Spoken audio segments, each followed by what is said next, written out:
Ito yung full electric vehicle nila. Wow! Narangkada natin, no? Diba?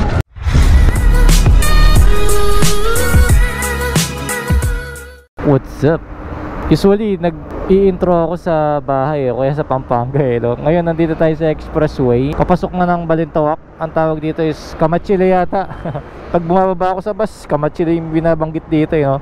So, pero kami shoot ngayon sa Manibela Channel. At ang ipipicture namin na sasakyan ngayon is yung mga electric vehicle ng BYD. Alam nyo naman yung BYD ngayon dito sa Pilipinas, dumami na yung mga branch nila at ang dami ng mga available na sasakyan.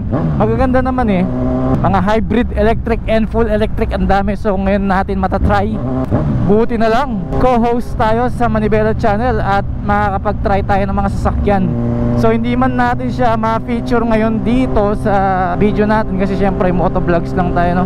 Paminsan-minsan lang tayo nag-iiba ng content, no? At kung gusto niyo namang mapanood, visit nyo lang yung Manibela Channel. At showing din yan every weekend sa UNTV. Hindi ko alam kung anong channel yun sa television, no? Wala man kasi kaming antena sa bahay, so puro YouTube and Netflix lang yung mapaplay sa TV. Siyempre bilang respeto na rin sa yung Manibela Channel sila naghanap ng project material bang tawag dyan, or yung mare-review, diba? Tapos ikaw unahan mo silang mag-upload. So hindi pwede yan, diba? Sila naghirap para maghanap ng ipipicture tapos uunahan mong i-upload. Siyempre kung pinanood yun na sa channel ko, parang mababa na lang yung interest mo para panoorin pa sa Manibela Channel, diba? So ayan, kung mapapansin ninyo, suot natin lagi ang Geely helmet natin na full carbon fiber, Celeste ang pangalan. At lagi tayong naka-gloves na Sphinx. Yan ay dahil ambassador po tayo. At nabanggit ko yan dahil magre-renew na po tayo next week. At panibagong isang taon na naman tayo dyan. Ganda ng jeepney, oh. Yung kulay, yung setup, angas, diba? Pero yung owning gusto ko sa driver side. Eto naman, Innova, naka-mags. Parang T37 pa to, ha.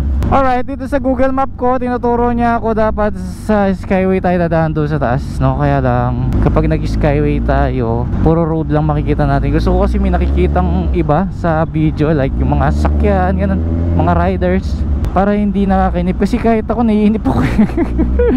Dadaan ka sa Skyway, tsaka dito lang yun Pag sampa mo ng Skyway, agad-agad masisingil ka ng 129 pesos para sa toll gate nila. Kakarampot lang naman yung gagamitin natin sa Skyway, no?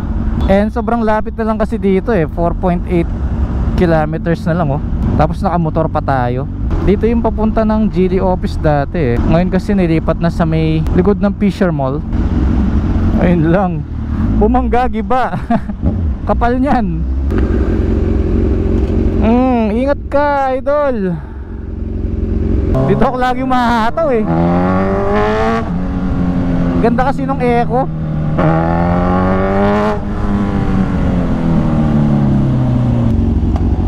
Yan, sakto sa anino Dito nga pala sa stoplight na to, kahit na naka-go yung going to left, naka-go din yung diretso sa kabilang lane. So magbubungguan talaga ako dyan. Kaya minsan nakakalito pagkadayo ka, magugulat ka, diretso kayo pero may pumapasok, no?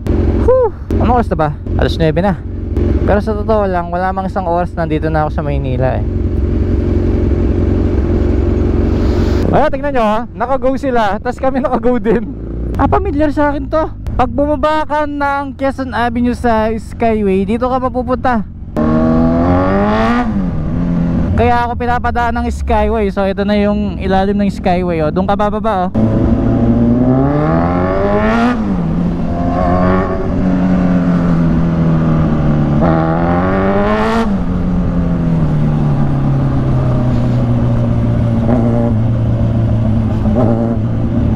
U-turn slot.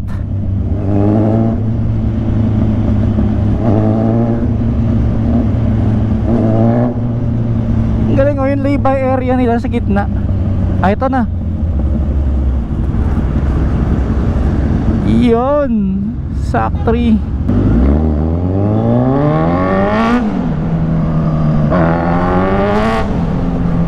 Sarap sa tenga. Yan ang BYD. Mukhang eto na yung sasakyan ng Manibela. tayo, sir. Pasok na lang tayo. Okay. Ayan o, papasok pa tayo. Napaka-special. BYD. First time. Baba tayo. Ganda. Pati dito sa parking nila malamig. Pero madulas, no? Pag nagasgas ko yung BYD, mayroon na tayong BYD. Pwede ako patras. Mabigat eh. Yeah, thank you. Yan. Wala tayong BYD guys. Sorry, di ko nagasgas.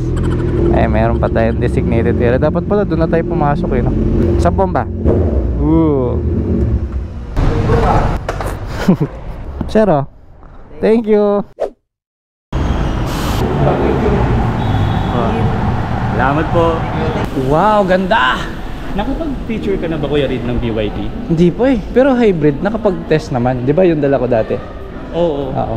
Yung napagkamala ni Angelica ang Oppo. Pick up na black. Hello! Good morning! Good morning! Parang tiga dito lang ako na. Breakfast ka muna. May breakfast tayo.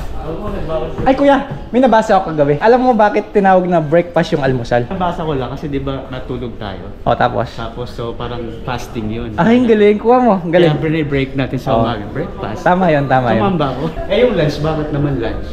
Ayun ang hindi pa natin alam. Search natin. Ay, kumusta? Hello po. Read po. Read po. Nasaan yung breakfast natin? Asan si Angelica? Si Angelica nasan? Kuya Ay, ang payat mo noon. Hindi kita makilala. Grabe Wala yung pisngi, no? Oo. Bagong buhay daw, bagong taon, bagong buhay. Ikaw po si Sadness? Hello po, Sadness. Ito yung itetest drive natin ngayon, ang BYD Seal. Ito yung full electric vehicle nila. Ito naman itsura ng likod. All-wheel drive, oh. It's a BYD Seal 3.8S. Ito naman yung isang ita-drive natin. Hybrid naman ito. Ito ay BYD Seal 5 DMI. Ito yung harapan niya, oh. Ayun, oh. May mga screen pang ganyan eh, no? Ganyan na yung uso ngayon. Yung mga buttons niya.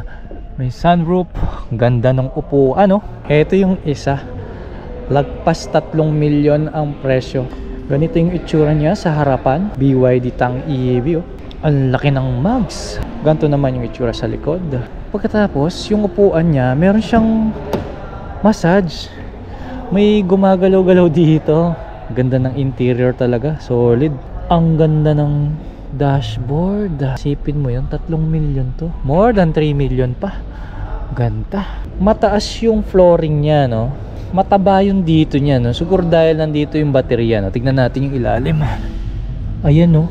May nakaumbok pa pala dito kasi nandyan yung baterya. Kaya ganyan, no? Flat lang yung ilalim, no? Ayan, no? Sakay tayo dito sa Seal EV. Parang McLaren yung disenyo, oh. Ang laki ng screen, oh. Nice, oh. Yung sunroof, salamin. Kumusta ka dyan? Mas masarap sa Balakang. Oh, parang kang K-pop dyan, ah. Ang ganda ng taxi mo. Yung cambio, oh. Liit. Wow. Tol, yung isang ano pa. Ang lupet, oh. Narangkada natin, oh. Diba?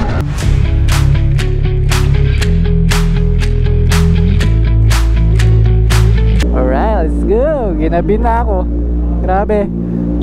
Bye bye. Diba Skyway na to? Opo. Okay. Okay. Nasulit yung pagdadrive natin ng BYD at wala akong masabi kasi maganda naman talaga. Hindi siya sobrang mahal.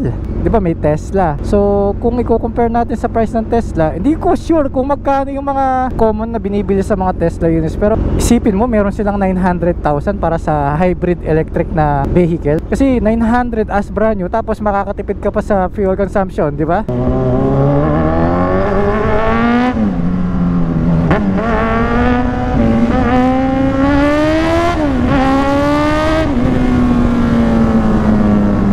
Yung pagdadrive natin dyan, check nyo na lang yung channel ng Manibela.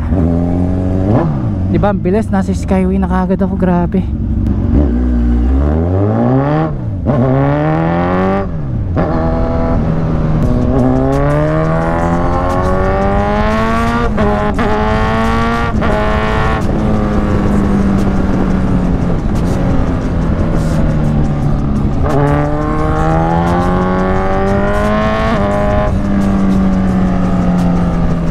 At dahil konti na lang yung load ko sa aking RFID. Dito tayo sa cash lane. Baka mabitin. Ay, sa bagay, 190 yung nakita ko, 129 lang yung bayad dito. So, try natin.